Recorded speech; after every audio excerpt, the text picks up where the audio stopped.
I would like to share a special line from a very special movie that we would like to share with you. Love and marriage is what brings us together today.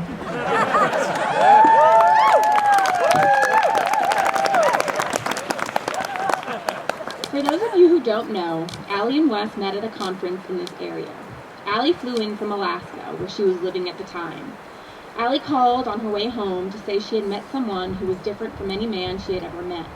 She square danced all night long with him, and they hugged goodbye. At the end of the conference, Allie handed Wes a note in German asking, "Will you be my pen pal?" with her address. They wrote each other for a year from Nevada to Alaska. Here are some of the best parts of those letters. On October 26, 2009, West first wrote, "Ich hatte viel Spaß sprechen mit Ihnen." I had a lot of fun speaking with you. In German, it says, "What are you doing for Halloween? Risa is going to be a pig." Has the square dancing bug bit you? Do you spend your time in well-lit bingo halls? I would, but alas, we have no time for frivolous things. On December 5th, 2010, Allie writes, "It's been great to see my friends and old family, but I feel always sad somehow when we are not together. Strategy, recruit old friends and family to move to Alaska. So far, not working." So, Sir Wes, this correspondence is lovely. Thank you so much for writing.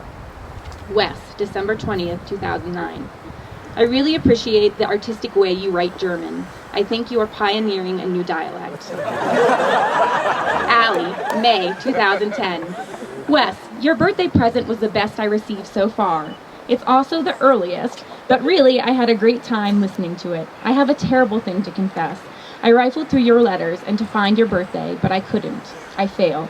I feel like it's during the summer. Please let me know. Wes's birthday is December 1st. Wes, June 27th, 2010. Recreational softball is the last thing you want to do if you like staying healthy. Walk away if some joker tries to sell you on the idea of joining their team. All they're doing is peddling pain. I hope you do not take my example and not write for 2 months, but if so, I will be understanding. At some point, Wes lost the letter. Allie mentions that she might be dropping into Reno for work. On August 16th, 2010, Wes writes, "Well, I'm rambling, but the next goal is very important. You absolutely must come and visit us. I miss you terribly, and having you for a visit would surely brighten up a drab February." After that letter, Allie finally got the hint, and they began Skyping, followed by a visit of Wes to Alaska that December. It is hard to imagine a pull towards someone so strong, experienced in such a short time, that a correspondence by mail could lead to a friendship and a love like that of Wes and Allie. And here we are today.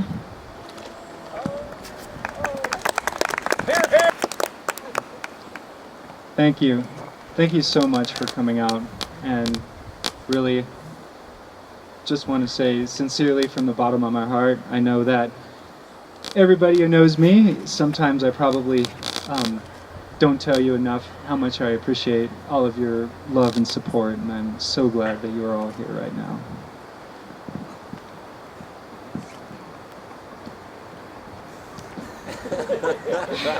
I have to have notes for this part.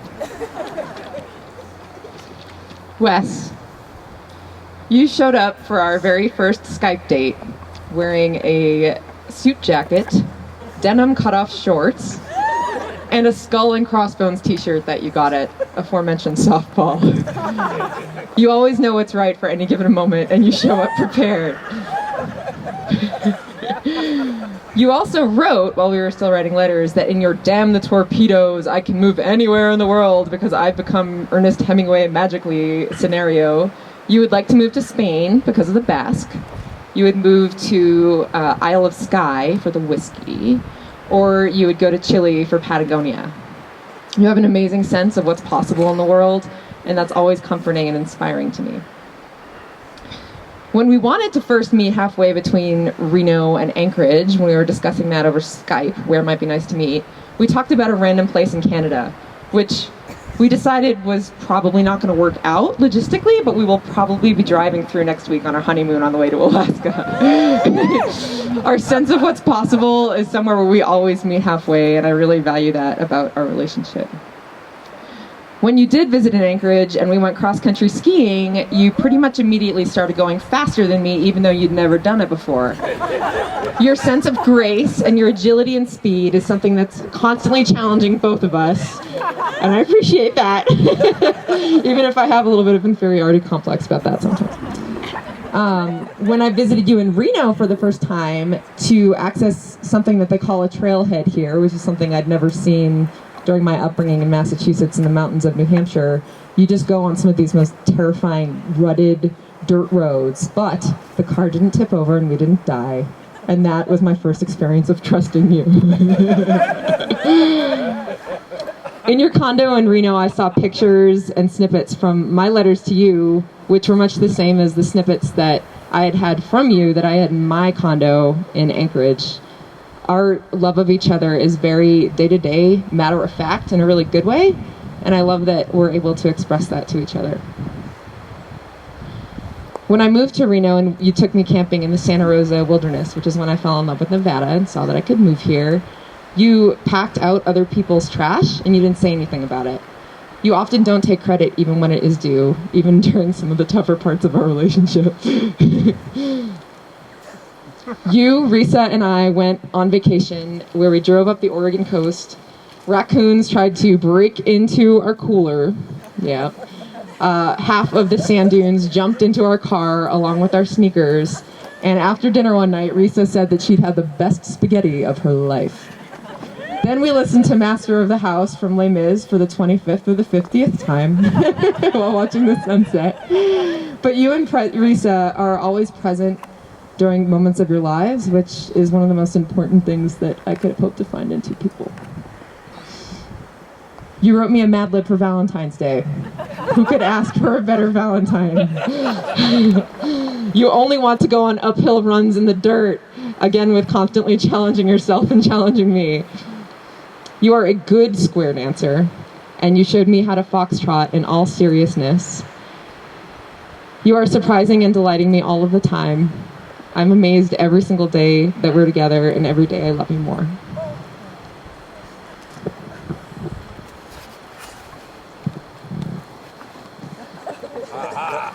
More notes. It's too important to not have notes. Allie, I think that this moment we have arrived at is rare and almost impossible. In the beginning, when we were writing letters, the image I had cultivated at Fallen Leaf Lake was a woman who, while she didn't know a whole bunch about square dancing, knew about crafting a joke, laughing very loud, but could definitely pivot from a conversation about the discography of the Gin Blossoms to complicated subjects such as grassroots organizing.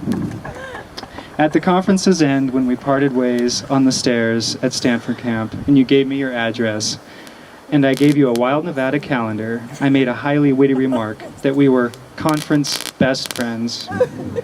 Because I really didn't think we would see each other again, but we exchanged addresses to be German pen pals.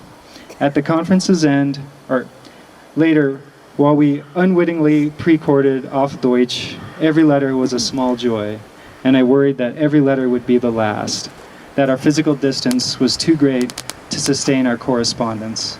And as these letters flew through the air and sailed on the boats,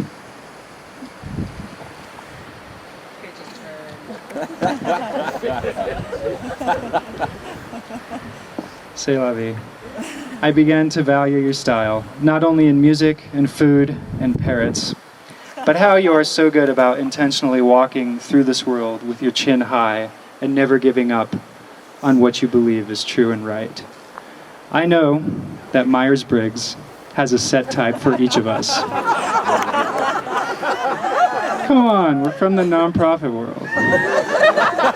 You are extroverted and you like to make tidy but solid lists of what needs to be done, and then you go out and you do them quickly and efficiently. Conversely, I'm introverted, and it takes me a very, very long time to finish anything. And lists, I make them, but usually lose them within an hour. But I know that I am here to help you chill out when life gets hot. And on the other side, I know that you are here to lend me your ability to be able to grab my hand and pull us through the straightest, quickest path. I am amazed that there is a person such as you living here, and I am doubly amazed and humbled that you, my darling, have chosen me.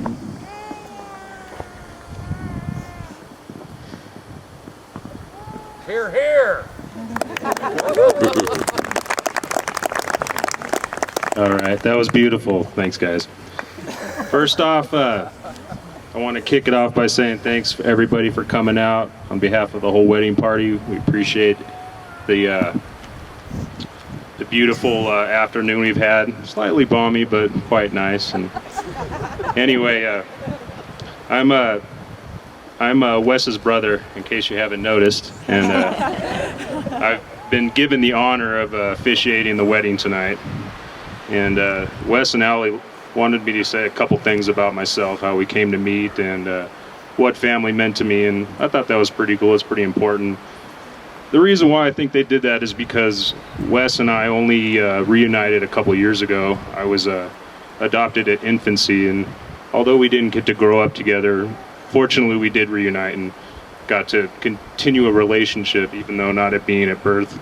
Got to get it done and hang out a little bit. And basically, excuse me, I was adopted in the South Bay, really young, and I moved up to Tahoe about 10 years ago, and basically had been living next to my brother Wes, mom and dad, and sister Claire, and niece Risa for several years without even knowing about their whereabouts.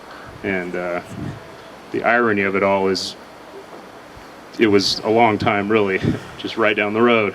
But basically, things happen for a reason, and I was very proud for them to have come into my life. And I got two families, very caring, loving people, and it's very important to me that they've given me the honor to be the minister and officiate their wedding on a very important day. So anyway, shall we do your guys' vows now?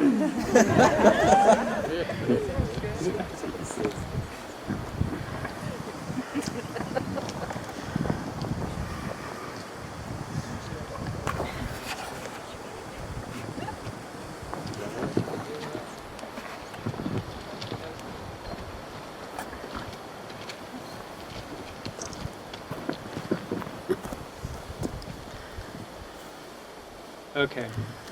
I promise to make sure there is enough coffee in the house and that it is brewed when Allie arises from bed. I promise to be with Allie on the mountain pass. I promise to be with Allie when the mountain pass is high and there is no more light to show the way. And on the coldest nights, I promise to let Allie warm her feet on my stomach. Don't know about that one. Someone slipped that one in there.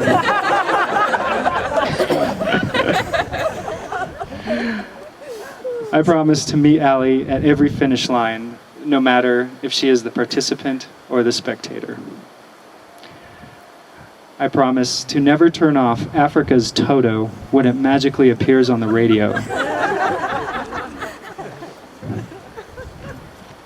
I promise to accept all of what you can give with an open heart and to commit all of myself to you during the time both of us walk this earth.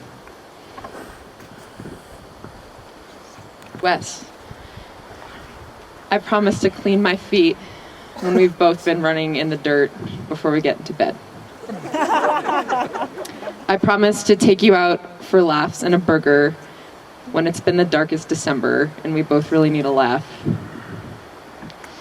I promise to be the keeper of the stamp card from Yogurt Beach, so sometimes we can get free yogurt with Risa. I promise that when shit gets real, I will help us imagine our lives as mockumentaries to help us laugh the way through. I acknowledge that we can't say everything we want to here, so I promise to always to keep listening and to keep on saying, and then to listen again. I promise to love you, to trust you, and to engage you always as my living choice, a quiet and tenacious power in the world, and the love of my life. Hear, hear!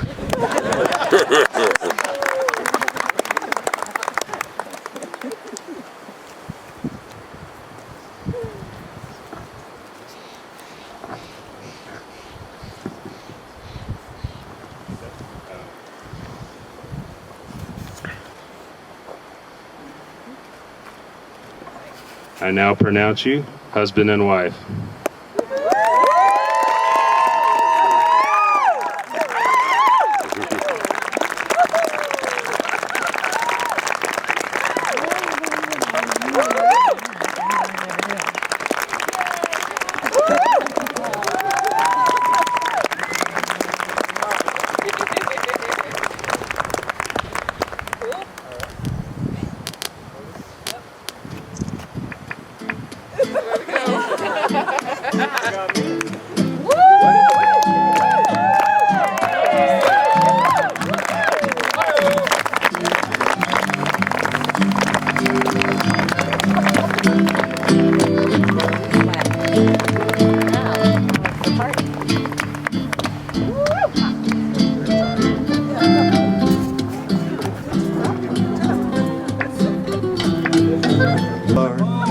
The only way to go is underground. When there's a trap set up for you in every corner of your room, and so the only way to go is through the room.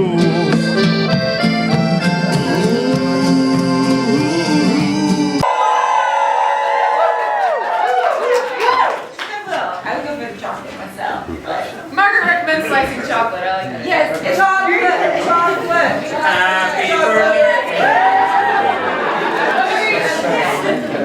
Oh yeah.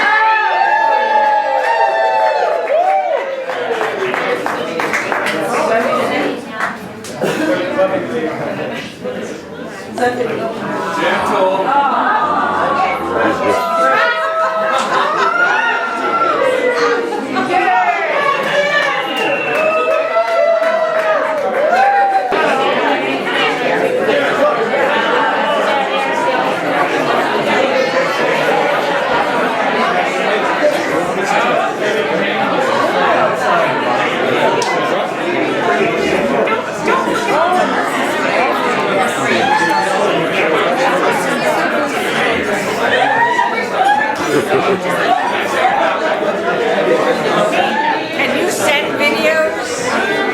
Yeah, well, I'll tell you in a minute. So my voice, I don't want to divulge my secrets right now. No, I gotta do a DVD.